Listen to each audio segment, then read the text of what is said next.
What's going on? Cam's Astrology. Back again. This is Moon and the Taurus in the seventh house. These are very public people because now we're above the horizon, right? The houses 1 through 6, 1, 2, 3, 4, 5, 6 are below the horizon. The matters of the house are introspective. They're not intros. They're inside world type of thing, like this their inner world themes. Man, the seventh house for the most part are exterior, outside world things that are happening outside of your themes that are happening, express themselves best outside of the physical body of the what we call the self. Like you need other people. And so peace of mind comes when these people are courting, when they're traveling to court,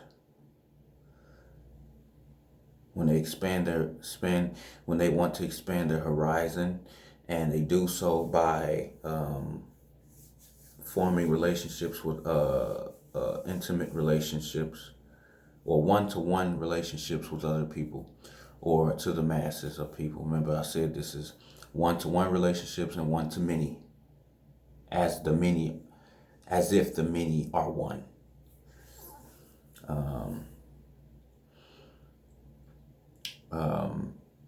So everything in the ninth house comes to the seventh house. Activities of the ninth come to satisfy the seventh house.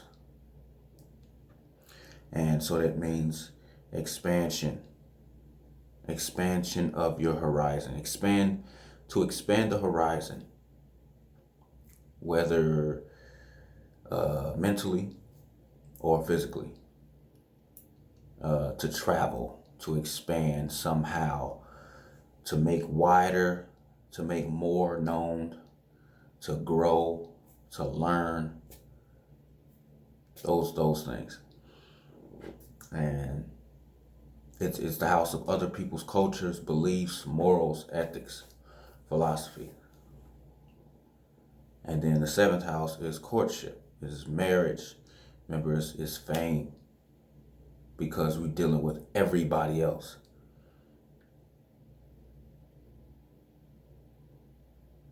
It is courting, it is balancing or harmonizing a relationship.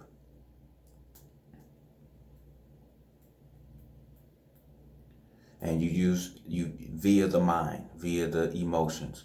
So, example, say these people want to learn a new culture, right? They want to learn a new culture. They want to expand the horizon. And so what they do is go and find that in another person. They go and find that, say a black person, they want to make different friends. They want to see, something outside of black people. They want to make friends with Latin people. Or they want to learn the Latin culture, right? They want to expand. So they'll go find that and they'll feel that way. They're like, man, I want to see more, man. It's got to be more out there.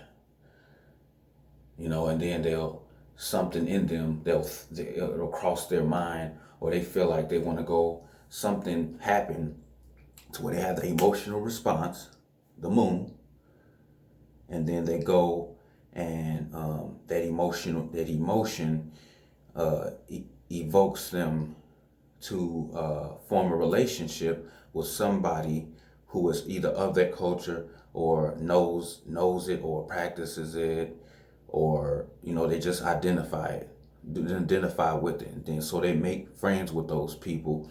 They form a relationship, a partnership. They court with these people and keep things balanced and in much harmony as possible, in order to expand the horizon, in order to learn that new culture. So this is also traveling. Like these people, like they could travel with other groups of people, or they could travel to wherever to form business relationships with people, partnerships, uh, just any kind of relationship. So you can go anywhere with that. I mean, you can talk about all kind of people from all different kinds of walks of life, whether it's a job or it's just something you want to do. So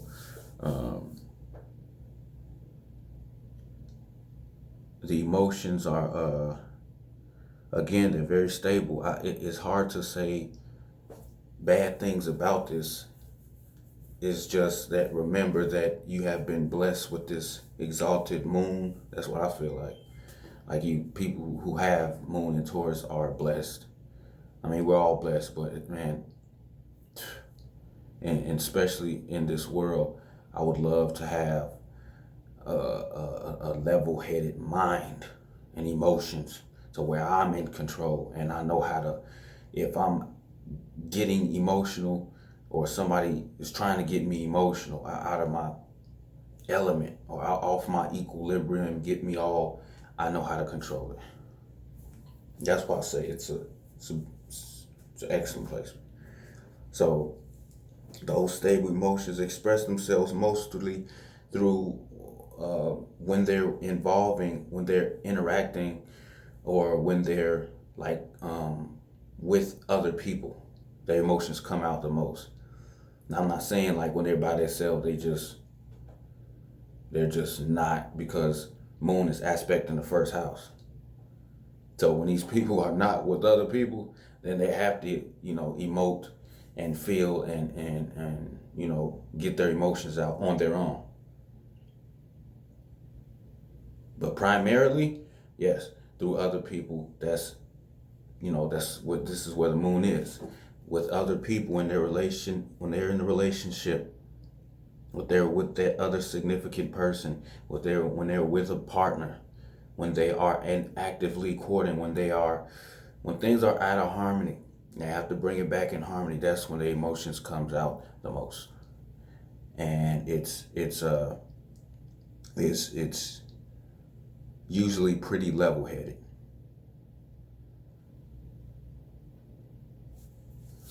Okay, so like I said, it aspects the first house. So, these people, sometimes if they don't have other people, they can just wear their emotions on their shoulders.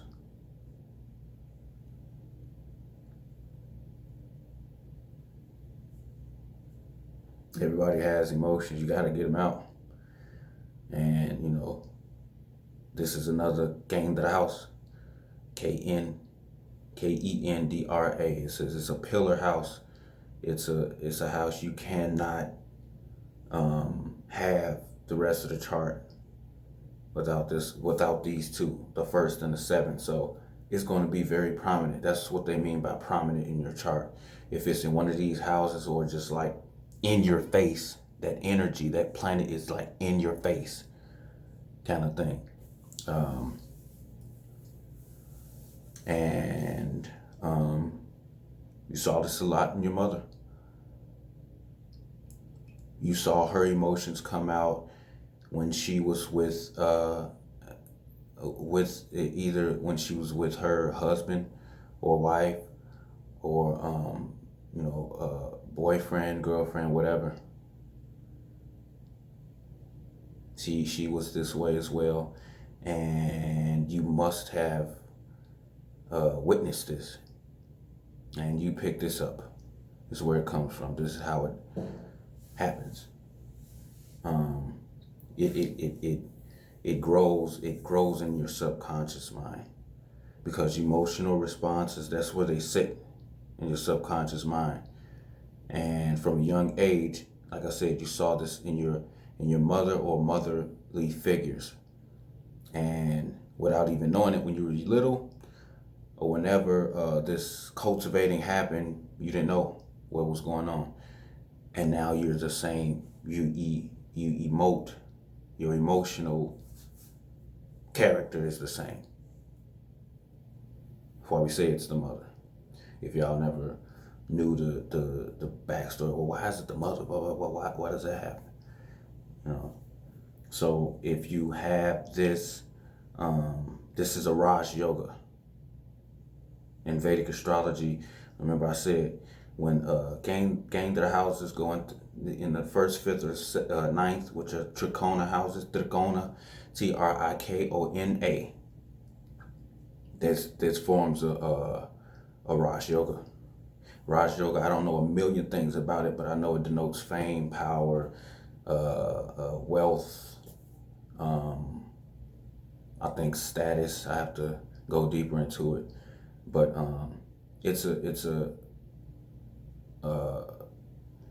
you could change a lot. Change a lot of people's lives. You could touch a lot of people with this placement. So I mean, you use it for the benefit of all. You know, it's a lot of potential in this placement to grow, and as you grow, affect other people, a lot of other people, perhaps billions of people. Peace.